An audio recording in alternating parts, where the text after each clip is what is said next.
خندق کی جنگ جیتنے کے بعد ایک رات رسول اللہ صلی اللہ علیہ وآلہ وسلم نے خواب دیکھا کہ وہ اپنے صحابہ کے ساتھ کعبہ کا طواف کر رہے ہیں۔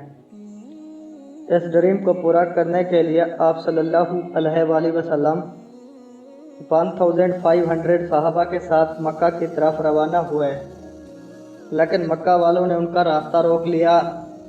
رسول اللہ صلی اللہ علیہ وآلہ وسلم نے ان کے ایمبیسیڈر کو کہا کہ ہم صرف اور صرف عمرہ کرنے کے لیے آئے ہیں۔ وہ بندہ واپس گیا اور مکہ والوں کو کہا، میں نے روم کے بادشاہ قیصر کو دیکھا ہے اور ایران کے بادشاہ کسریٰ کو بھی دیکھا ہے اور یمن کے بادشاہ نجاشی کو بھی دیکھا ہے، لیکن میں نے محمد صلی اللہ علیہ وآلہ وسلم جیسا بادشاہ نہیں دیکھا۔ جب وہ وضو کرتے ہیں تو لوگ اس وضو کا پانی بھی زمین کو ٹچ نہیں ہونے دیتے۔ ایسے آدمی اور ایسے فالوور سے لڑنا امپاسبل ہے۔ میں تو کہتا ہوں ان کی بات مان لو، لیکن آف کورس انہوں نے بات نہیں مانی۔ America is great because America is good. Absolutely not. رسول اللہ صلی اللہ علیہ وآلہ وسلم نے حضرت عمر کو کہا کہ تم جاؤ ان سے بات کرو۔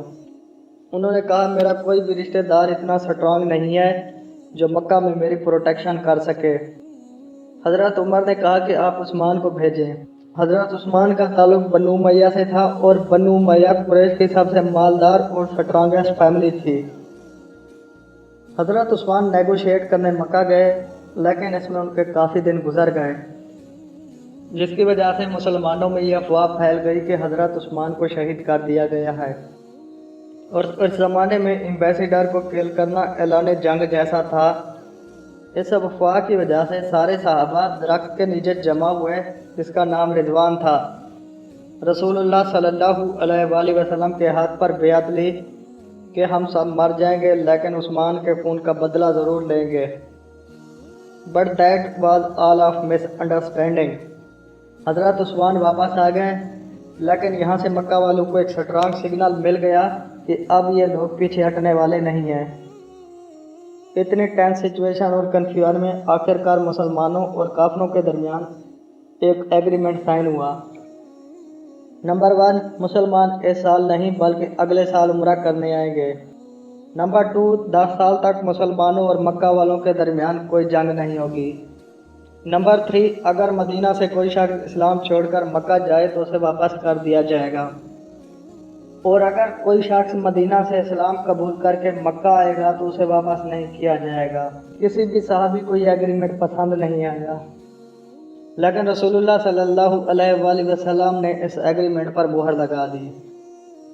اسی دوران جب یہ ایگریمنٹ سائن ہو رہا تھا اور مکہ سے جو بندہ اس ایگریمنٹ کو سائن کر رہا تھا اس کا بیٹا مکہ سے بھاگ کر اسلام قبول کر کے یہاں پہنچ گیا، لیکن رسول اللہ صلی اللہ علیہ وآلہ وسلم نے اسے واپس کر دیا۔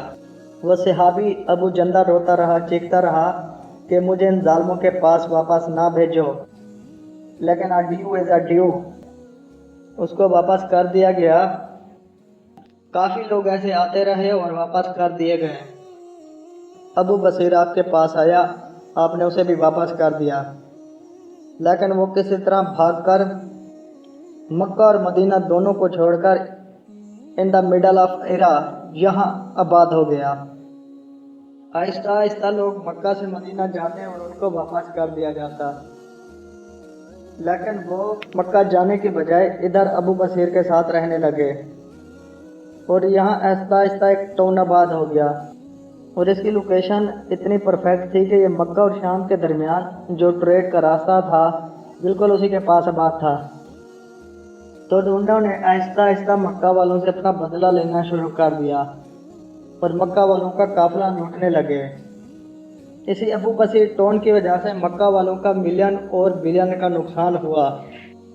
آخرکار مکہ والوں نے تنگ آ کر اس ایگریمنٹ کا 3rd پوائنٹ جو خود بخود انہوں نے بخوشی کروایا تھا کہا اس کو ختم کر دو، اور پلیز اگر کوئی شخص مکہ سے مدینہ جائے تو اسے اچھی طرح رکھو وہیں۔